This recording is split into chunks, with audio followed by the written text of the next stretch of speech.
Welcome to Talk Cosmos, the show where Sue Minahan and her panel of guests bring you leading-edge astrology conversations through a journey of soul growth patterns connecting astrology's energetic cycles. Get ready to understand your path in the cosmic roots of the stars.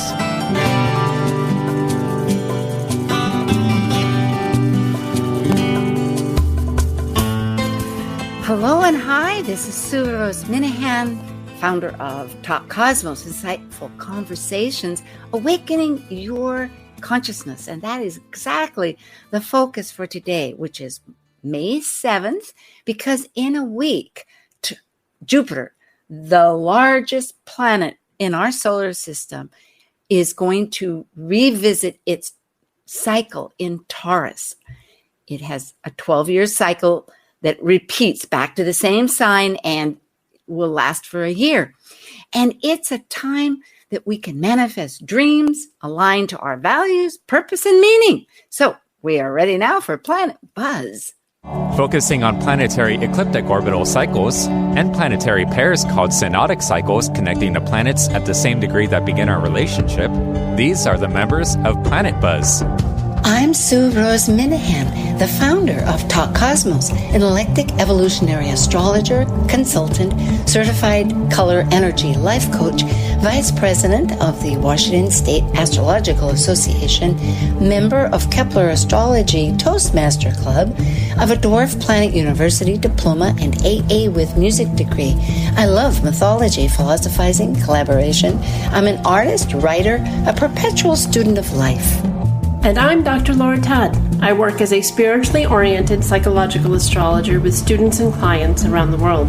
As a counselor, writer, and educator, I love helping people recognize their inner strength, take advantage of auspicious moments, and navigate times of challenge with greater ease.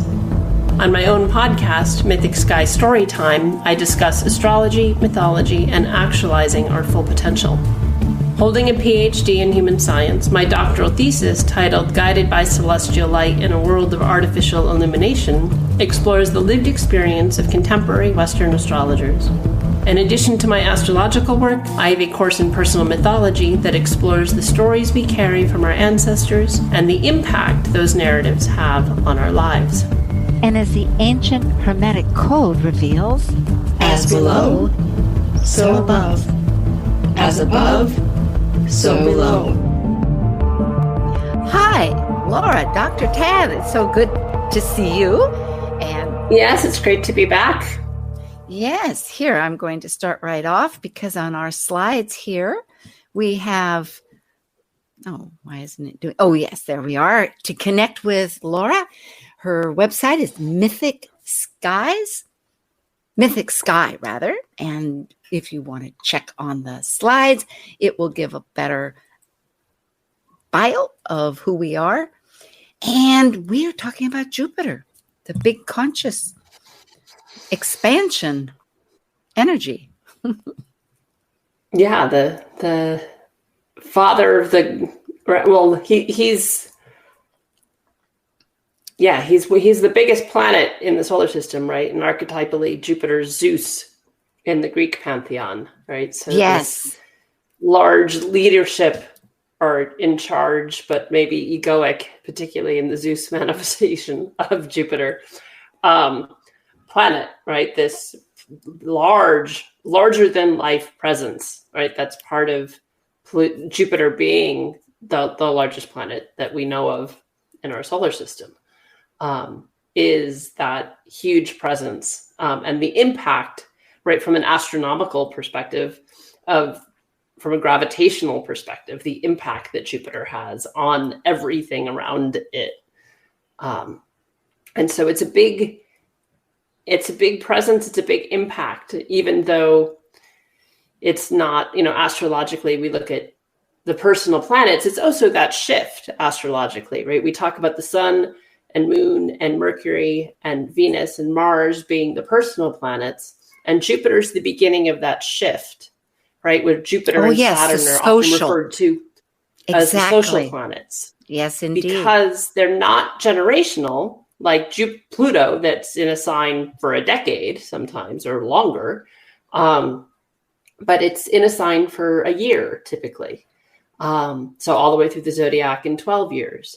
And so we look at Jupiter as the beginning of that transition from the personal astrology to the social astrology, that it's our interaction with the world around us in a way that the personal planets are more internal than we begin to see with Jupiter. Because very wonderful. We have interactions, and it's based on what do we value, and particularly in Taurus here, with Taurus's idea of the archetype of our bringing spirit into matter.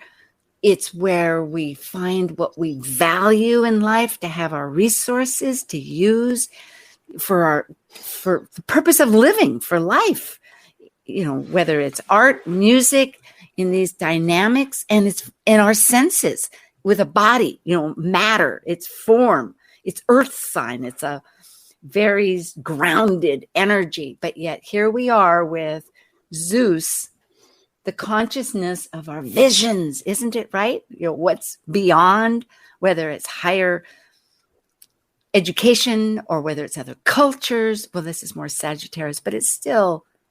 But they're related. They have a relationship, right? Jupiter is associated with Sag, and part of that expansiveness or that Taurian energy too, right? As he's moving into Taurus, of the earth signs, I always feel like Taurus is the most earth in terms of elementally in the real, tangible world, not astrological elements, but the ground, the earth, engaging with the natural world. Taurus is the most associated with the natural world of the earth signs. I often talk to clients with moon in Taurus and say, you literally need hands in the dirt. For them to feel emotionally grounded, go garden, hands in the dirt, walk barefoot, engage with the element. And that helps people with Taurus moons find emotional grounding, because they need to engage with the earth in a way that it's good for all of us, but sometimes others need it more. And so this, it also governs the sensory experience. Right, all of the senses. It's the our language experience. Yes, the tactile experience of the world is very Taurian, and so with Jupiter ingressing in a few weeks, that will. There's going to be an amplification of that, particularly because it's Jupiter, because Jupiter expands everything it comes in contact with. That this greater attention, consciously or unconsciously, being put on this, our sensory experience of the world.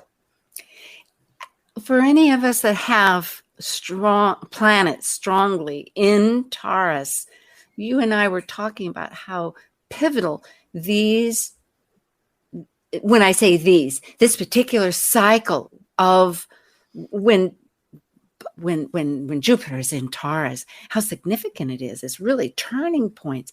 And really, and I think also it must relate in part to this body sensory part of working with the world. It's a language. Our body's a language. And it doesn't say hello. It says hello, but it does it in various, through smell, through taste, through sight, and through how you feel, your whole body. I know I have Mars in Taurus, and I think you're saying you have South Node, Chiron, and Jupiter. Aha, you have Jupiter. That's right. Back to the...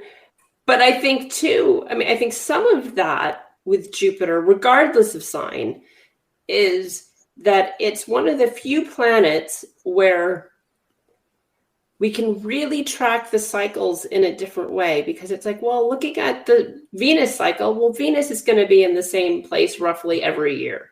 So tracking what she's representing for you individually isn't as obvious because it's happening every single year. Or even Mars, it's it's every other year. It's not necessarily as the shift or the demarcation of the transition isn't necessarily as clear.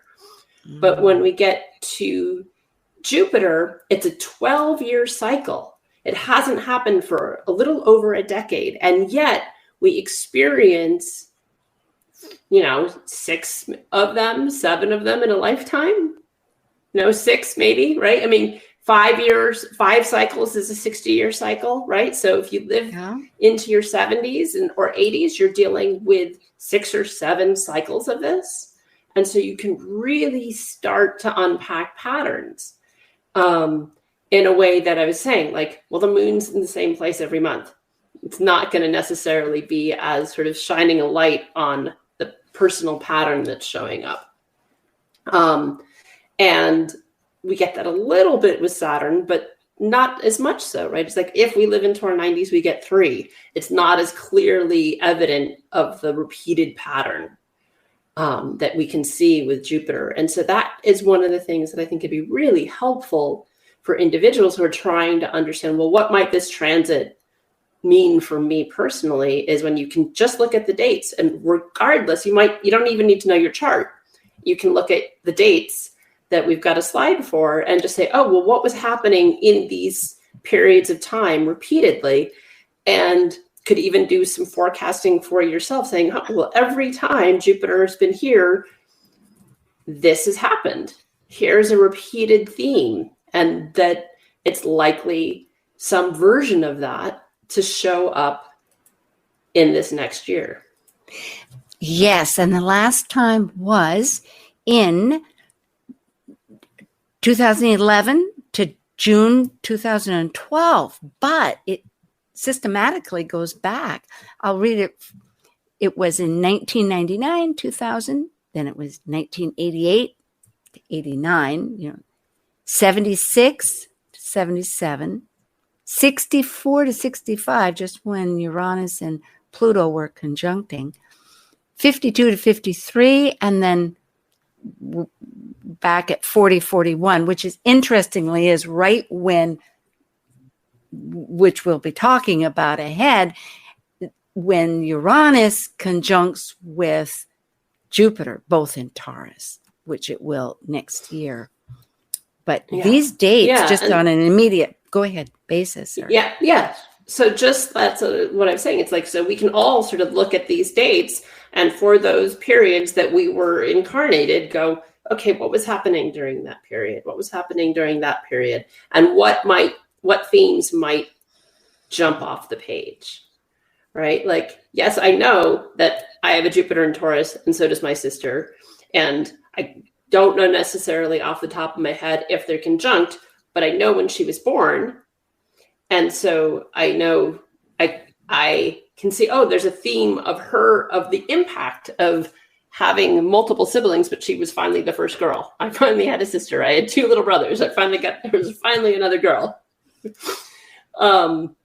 Right? Like of similar consciousness, probably of similar consciousness. Here she has this large planet of in Jupiter that really does give Zeus is consciousness. I mean, it is this. Help me on this. I'm trying to explain, but that it's our philosophy. Sagittarius and that it's our philosophy. It's our culture. It's how we put patterns. Big ideas that you're putting big together. Concept. Mm-hmm. Right? Big ideas, big concepts that we associate with Sagittarius.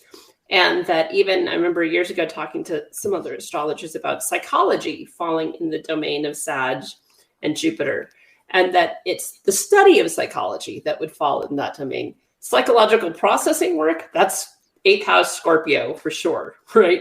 Because you're unpacking things that are hidden and unearthing stuff. That's scorpionic. But the theory, psychological theory, would fall in the Jupiter-Sag domain.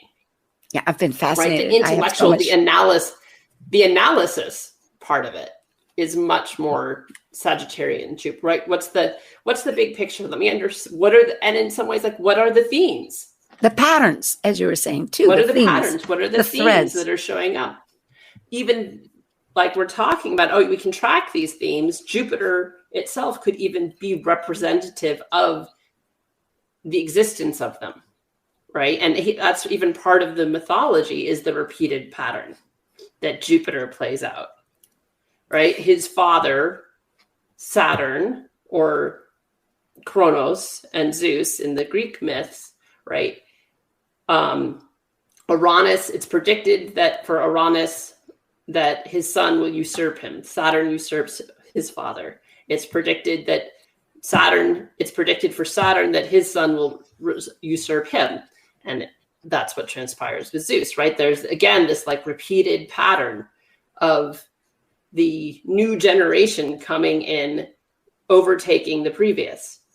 So even in the mythology, we see repeated patterns of the new coming in and transforming and creating a new pattern or a new thing going forward. Yes. And just to clarify a little bit for those people that perhaps are not as focused on all this mythology, which you and I share so much, but Uranus, the sky god, is chaos, rampant, just birthing life with Gaia, the nature of life.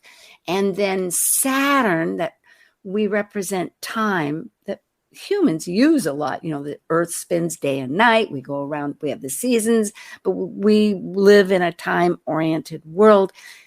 Usurped that power and had very regulated time, order, from chaos, order. But then Zeus, and perhaps we'll be talking about this more in our next talk, won't we be? But at any rate, Zeus comes along and says, hey, we're going to individuate that. I'm going to make my own choices, thank you, on my own belief patterns, and good or bad, and live the consequences and learn about how to connect. So that's where we're at, in a sense. I mean, I'm seeing this as the backbone, but it's right. What goes around comes around. I'm beginning to go out there on a tangent, maybe from our central focus, but that, yes. Well, just that there's the repeated theme. I mean, the whole reason that Athena is born from his head is fear that he will be usurped by his children. He swallows Meta, who's Athena's mother, and then Athena's born from his head. There's this repeated pattern of the child usurping the parent, right? And that's and I just was bringing it in because if we're talking about these very clear patterns that Jupiter illuminates for us, even the mythology shows these repeated patterns. And so there's something about Jupiter, I think, as an archetype that is about looking for the patterns, looking for where are the consistency in the growth, right? That like, what's the peeling of the onion that is happening with these cycles, that even though there's themes, ideally we've grown some since the last time Jupiter was in Taurus. And so even if thematically the same thing shows up, it won't be identical. No. Because we've done work and you can't step in the same river twice. Right. And so even if you're in the same part of the river has changed. And so looking, that there'll be thematically things happen, but if this period of time was really challenging for you, it doesn't mean that it's going to be awful again. It may be that the growth that came out of that there's similar opportunities for growth. Yes. Do we want to share a little bit about some of the patterns that went on, or shall we go to the next? I'm just thinking, what do we have here? We have the chart for this event happening, which is on the 16th of May in 1 week, and it will be from Universal Time, which is also Greenwich Mean Time here at this time of the year in London or Greenwich. It would be in the evening at 5:19. That's 5 o'clock, 19 minutes and 50 seconds p.m. So it has, on a global basis, this chart that if we look at a chart, we look where are we collectively, consciously focused. And interestingly, the angle of entry for the ascendant is right close to our south node energy in Scorpio, 0 degrees actually, which means it signifies a certain releasing of personally feeling. How are we releasing this, the change? Scorpio is ruled by 2 rulers, but the modern ruler is Pluto, which. Well, and I think too, because it's the south node, it's what are we letting go of the past to move forward? And then the concretizing, which is so earthy, right? It's like, so the release of the old, letting go of the old, and then cultivating, building, manifesting something new, which is that north node in Taurus, that'll be happening simultaneously. And so this, what are you going to replace with what you let go of? It's oftentimes we need to let go. We need to shed what's no longer serving us. Okay, but now what are you going to do? What are you going to replace it with? How are you going to move forward? And in some ways, I think that Jupiter conjunction may really help us to get clarity on that. Later. You mean Jupiter? In that conjunction, Jupiter conjunct the north node as it ingresses into Taurus. And it is. For those folks that are looking on the chart where it is, that's over on the very right-hand side as we're facing it, as we call the descendant, going into the 7th area of other people. And it looks like a little, like a 4. Jupiter's like a 4 at 0 degrees. Taurus. And I think maybe part of that, with that being in the world chart, is what we're going to create, what we're going to replace what we let go of with, can't be done by ourselves. I think that's part of the 7th house piece of it, is the other. How are we going to co-create? What are we going to co-create to replace what we're letting go of? And also the idea that if we're letting go in that scorpionic sense that we've been going through, the nodes last for 18 months, they're going to be leaving, we're at the tail end of it. But that's where we share our resources and exchange our resources, not like bartering, but in a sense, it's like I have goods, you have goods, we have perhaps, it's very deep relationships, whether it's marriage or business or however, but we get life source through those exchanges. But here, Jupiter is perhaps really saying, what do you individually own as your own resources, and what one-to-one relationships are really in your best service? Let's release those that are not really in your best interest to build this life, because in Taurus, the strength of life is so strong. It's survival. It wants to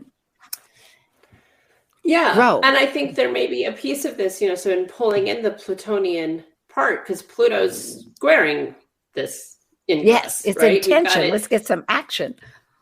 And so I think, looking at the world chart with Pluto being in the 3rd for this ingress, then there's a bit of sort of like transforming the story that we tell, right? With the 3rd house governing communication, right? So how are we changing the narrative? And it doesn't mean that it's non-truth, and maybe what we've been saying is true, but maybe there's a need. It's sort of like a choose your own adventure, it's like making a different choice. Oh, you're right? talking my language. Changing the narrative. Where do you want to go, as opposed to that samskara rut of the skipping record that isn't untrue. It's just maybe no longer supportive. So what is the new story to tell, so that you can go into that expansive energy that is Jupiter, that allows, they say, I remember years ago, one of my first astrology teachers talked about, she said, there's no such thing as a bad Jupiter transit. The only caveat to that is taking on too much too fast, overindulgence. Yes. And that's definitely a vulnerability with it in Taurus, is the excess, because it governs the sensory experience, the excess excess food, excess alcohol, right? Not from an addiction issue, but in that it's also enjoyable. Pleasure, exactly. But, right, an excess of pleasure to the point that it's detrimental. And that, that doing things that are pleasurable are great, but moderation is important. And for our well-being, right? I've joked with people, I was like, with that idea of like, no such thing as a bad Jupiter transit. Jupiter conjunct the sun, for people who are suns in Taurus, I have seen repeatedly with clients, Jupiter transiting the sun can lead to weight gain because it's an expansion of self. Yeah. And that can be physical. Yeah. Well, taste does. Yes. What I really love be about mindful of that. Well, Laura, I love how you're focusing on the story, whether we want to take that narrative as a new adventure or that. I remember back on the equinox, because I have this additional panel with vibrational astrology with Linda Berry and Richard Smoot. And the theme there is our interconnective stories. Back at the solstice, it was our story. Now it's the interconnected stories, which is a very fascinating focus, but very true. And here you're bringing this up with the changing of the sign of Taurus. And because of its position on the global terms, I'm just to bring people back to how I'm looking at this. So it's totally significance, because if we're having adventures, how are we sharing them? Who do we want to share them with? And gaining that new relationship. It's very exciting as we go ahead. Well, we have almost now time to break away. If you have a last thought, and then we'll come back. I think, why don't we come? I'll bring it up when we get back from the break so we don't get too far down the road. Okay, we'll tie this together further. We have new adventures in store for you. And this is Talk Cosmos, May 7th with Planet Buzz. I'm with Dr. Laura Tad. Thank you. We'll be right back.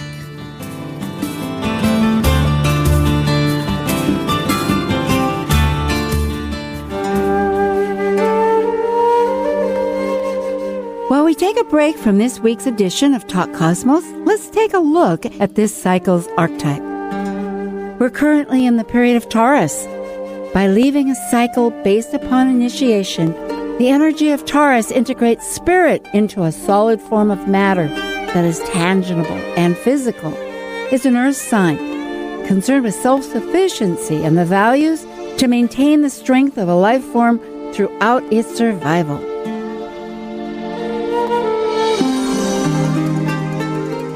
This is Martha Norwalk. Every Sunday morning, beginning at 9 a.m., thanks in part to NewProSupplements.com, we cover the world of animals. This week, it's Best, Neuroenergetic Balancing, Rasmussen Reset, and Energy Code Sunday. That means Dr. Nels and Linda Rasmussen will join us in the studio. Together, they can help you and your animal friends with emotional, behavioral, and physical issues. Plan to call in for your free remote treatments. Martha Norwalk's Animal World, Sunday morning, 9 a.m. to noon, right here on Alternative Talk, AM 1150.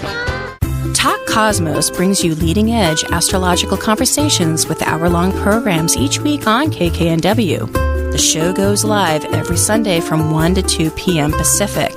Talk Cosmos weekly programs are also available to watch live on Facebook and YouTube, along with daily chats throughout the week on the Talk Cosmos YouTube channel.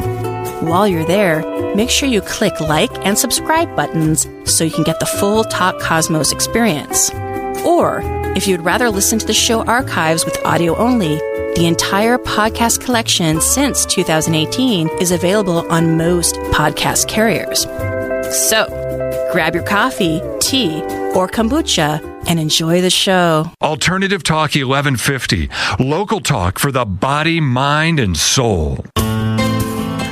Hello, we're back again, and I want to ask you, and I hadn't before, do you have anything coming up as an event or special?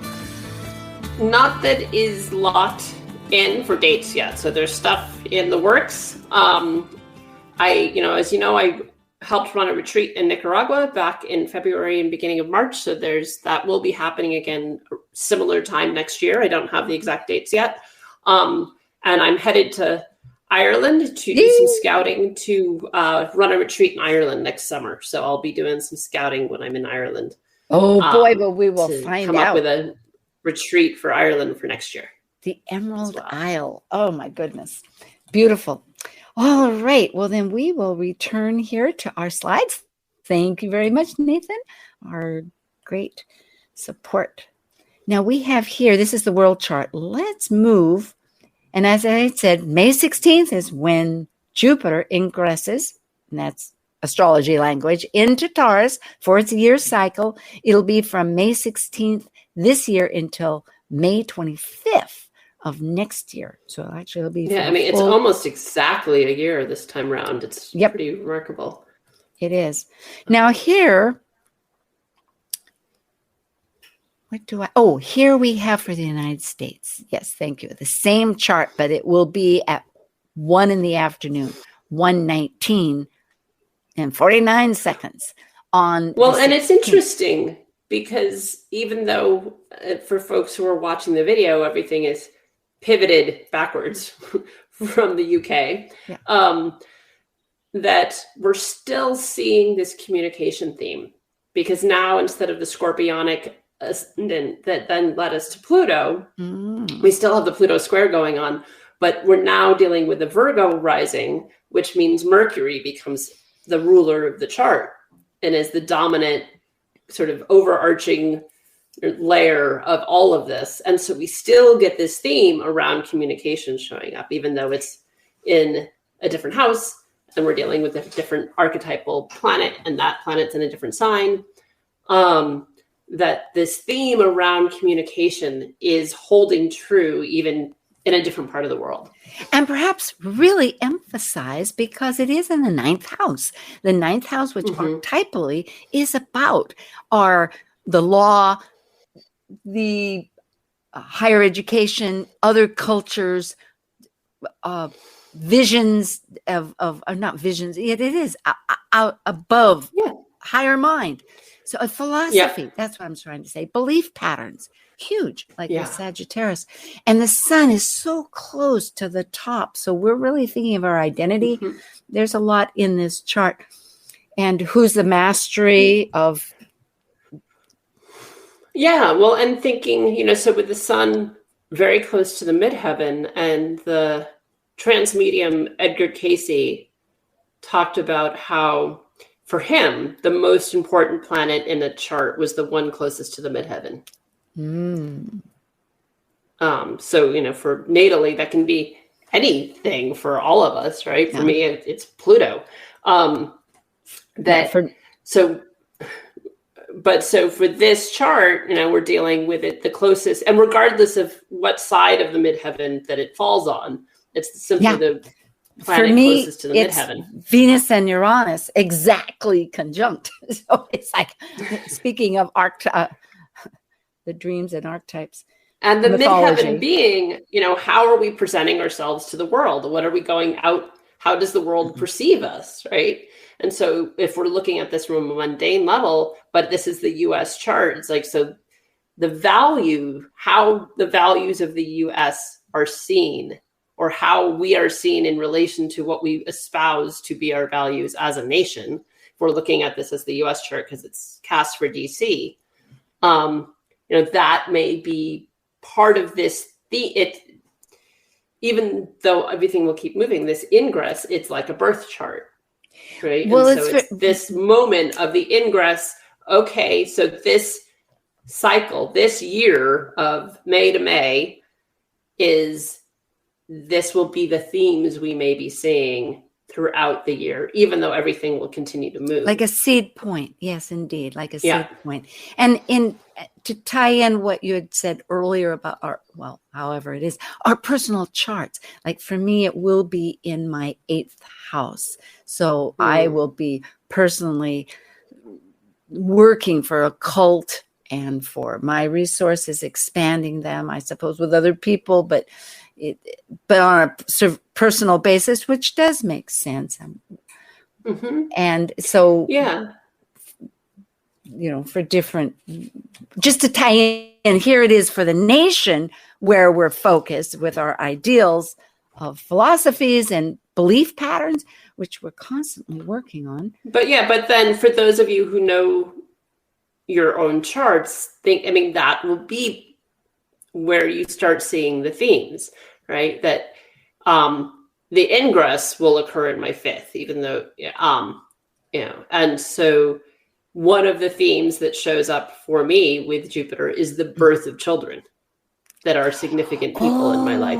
And it's even though that's not where my natal Jupiter is, the themes are often, it's my sister and really important friends' children are the 2000 and the 2011 and the 89 was the birth of my sister. So these kids showing up in my world that are really significant people is one of the themes in my pattern, right? So people know their own charts, seeing, okay, that the themes that show up will likely have something to do with the archetypes of the house and maybe the ruler, and where your Venus is, given that we're looking at Taurus. Here are those years again, since this relates exactly to what we're talking about. It is so true because when I look at my own themes, as it is in the 8th house, and it is approaching that, just to tie in how a person might look at their own chart, it's tying into my Mars, which is in Taurus in the 8th. It really has definite new actions. I totally transform many of my deepest relationships that are pivotal to my survival in these years. So it is yes. Well, moving ahead, let's see, where are we? Yeah. Oh, I think you'd brought up, and here we have a chart that, let's see, is that the right chart? Nope. The next one. That's the ingress. That. Yeah. Oh, this is the old one. Okay. Yeah, but this is when Jupiter and Uranus, which Uranus is in Taurus right now, and they make that conjunction every 83.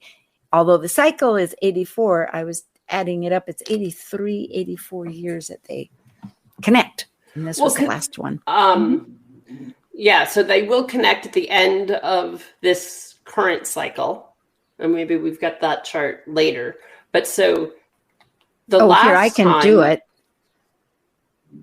All right, maybe we should jump to that. Here are the cycles, if this is, and I do have the next one. If you'd rather do that one next, this is fine. Because it was, just for those folks, every 83 years, they do connect. And the last one was 1941. Then prior to that was 1858. Now, moving ahead, it'll be next year, 2024. Well, and it's interesting to me that they do keep lining up because mathematically they wouldn't necessarily. Right? And so Jupiter, right? Like Uranus isn't in a sign for 12 years. No, it takes not at all. But Jupiter has a 12-year cycle, right? So, it takes. I don't know if I caught that, but go ahead, Laura. I mean, isn't Jupiter's always every 12 years in Taurus? No, it is, but Uranus isn't. No, not at all. Exactly. No. Yeah. No. I'm saying, like, it wouldn't necessarily be true with other signs. But so what I was curious about, because we've all been living with this Uranus in Taurus since 2018, I think is when Uranus got into. Well, it has a 7-8 year cycle, and it gets out in. All of a sudden with all the cycles, I'm getting a little lost myself. Right. But so my point being, Uranus has been there for a while, right? True. We've been dealing with this upheaval of Uranus in Taurus, of the expect the unexpected, with around all these Taurian things we've been talking about values and security and all of that. That's been, it was I think it was 2016. rise and fall. 2016 to 226, I think, as it said. Go ahead. And so, part of Uranus and Taurus may have something to do with like rise and fall of cryptocurrency, right? But I was curious. I was just playing with the chart. If we're looking at this Jupiter ingress, that then its conjunction to Uranus, which is only a few days before it gets out of Taurus, before Jupiter gets out of Taurus. Or like a month, right? Yes, that's right. Because it'll be like May 25th, I think. Yes, the following month. And 1 month later, it's gone. Yes, that's right. And so it's really interesting, that they happen to line up, because there's only a month window where this could even be happening. And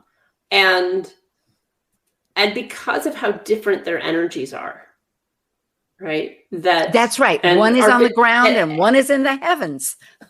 Well, right. I mean, mythologically, like we were talking before, Uranus, right? He's his grandfather in myth, right? And being the god, the archetype of expect the unexpected, right? That's very much Uranian. Yes. Or just expect the unexpected. It doesn't have to very be. Good. That's true. Better way. Yep. And revolution and innovation and what's cutting edge and atypical, authentic. Right? But and so Jupiter expanding all of that. Jupiter expanding what is revolutionary. Jupiter expanding what's cutting edge. Jupiter expanding. And maybe chaos, right? Maybe things feel initially, that's true. Not to upset people here, but just to, if it upsets the norm, then it seems chaotic until things kind of settle down and form a pattern again. So yes. Well, and when we're stuck, when we're stagnant, sometimes stuff has to be shooken up. Yes. Right? It doesn't have to feel like we're living in a snow globe, but sometimes it feels that way. Comfort is good, but yet, yes. But that when we are stagnant, then stuff does need to be shaken up, because we're, as beings who are incarnated, we are here to grow, we are here to evolve. And if we're stagnant for too long, life can cease to have value, that Taurian energy, that Taurian archetype. And so needing to shake stuff up so we reconnect with our passion, so we reconnect with what's important to us. Yes. And so that maybe some of what shows up next April, May, in particular, when these two come together. And could possibly be too really interesting long-term impacts of change, of revolution, of as in part looking back of, okay, what happened the last time that these two connected in Taurus? And again, like, not that it's identical, but we can look at it thematically and see, okay, events that were powerful and we're still seeing the impact today of things that happened 83 years ago. I'm thinking, since this is really an invitation for that story, that new story of an adventure. And I'm also thinking, just as our talk that we say energy never gets destroyed, that it only gets reformed, and I'm looking at too the very fact that with this coming up in a week involves our refocus of the collective, thinking of Scorpio there, of releasing what isn't working. Here, it's another emphasis in a year with Uranus to readjust what might need new life, what might really give energy in a expansive form to revitalize things in that way. And there's so much more in this particular chart, but let's go ahead because we have some time here. Now, this is a comparative chart from the the times that Uranus, with its 84-year cycle, 83, 84, returns to connect with Jupiter and Taurus. Now, 1941 to now, but there's a significant change, I think. And it's looking with that energy of Pluto that is the consciousness of let's shed what is no longer giving us growth. Because at that, okay, but that's not really showing. It's opposing its position exactly to the degree. Last time it was in Leo, showing our sun, of manifestation. And now next year, because this is projecting into 2024, when we're concluding this year's cycle, it's going to be in Aquarius, which it is right now as we speak, but in 2 degrees. But it'll be at that 2 degrees. Yeah. Exactly. For the conjunction. So it'll be more like, well, okay, how are we now fitting into the collective of networking, of groups, for the higher good, we could say. And also Neptune, which is another consciousness of the world, of the greater forces beyond us, is going to be exactly opposing it too. So how we're approaching... Opposing itself. So Neptune, yes. It's a Neptune opposition. Thank you. Yes, it will be. So this conjunction, and then interestingly at 21 degrees, it'll be what it was of our values. So maybe it'll be really reevaluating those values that we had on a whole new basis of our survival, that won't be so revolutionary in war, which we were at that time in 1941, but perhaps on a new spectrum of how we're really going to connect on that one-to-one relationships for the growth of everybody. I would yeah, well, and I think, when I was looking at what happened in May 41, so there were 3 really big events that felt like they were tied in thematically that I saw. So one, almost to the day, was the release of Citizen Kane and the film. And for people who don't know or aren't film nerds, there's a reason that even now, over 80 years later, that Citizen Kane is such a revered film, that it's considered the best film ever. Amazingly, yes.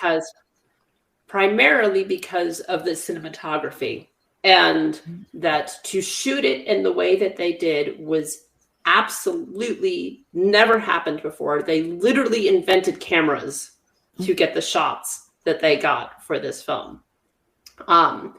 And it completely revolutionized cinema going forward. And so there's part of that, and the visual experience, the sensory experience of cinema being revolutionized.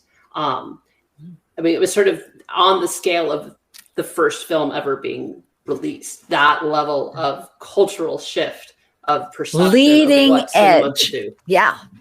Which and so there is part of that potential. It's like if Uranus is about invention and Jupiter comes in contact, is about that, right? This huge expansion of what's cutting edge, of what's innovative. Yes. Beautiful. Is part of that potential. Of course, the other 2 things very tied to World War II was both the beginning swearing in as prime minister of both Stalin and Churchill. Now, incredible. You can put the politics aside of just being conscious of their influence globally, right? Whether you agree with their political choices or not is sort of immaterial to the influence that they had on the world with the decisions that they made and the leadership that they had and the impact that we're still feeling from their leadership. That's very significant. And so, again, so it doesn't mean, we'll get another Stalin. It means we'll likely see leaders with similar long-term influence. Thank you. Not necessarily the same politics, but the same longevity of influence. Now, this chart at first seems like a lot, and I'm trying to devise a way to, when I have 3 charts on there, make it a little simpler, and the arrows help. But to focus on, I have the United States chart in the center. That is the independent chart on July 4th. And there's several, but this one is a Sibley chart that's often referred to at 5:10 in the evening in Philadelphia. And then in the middle chart is 1941, the last time of this conjunction between Jupiter in Taurus conjunct Uranus, both occurring for this year, but when they're actually together, which was in 1941. And then next year, the 2024 conjunction. And as you can see, there's a couple of emphases tying it together for the United States. The big factor I'm going to just pull you into is the blue arrow there, because the natal chart in the United States has Chiron, which is a consciousness of where we alchemize our wounds to become, rather than just our self woe of me, to a greater purpose, to expand in service to others.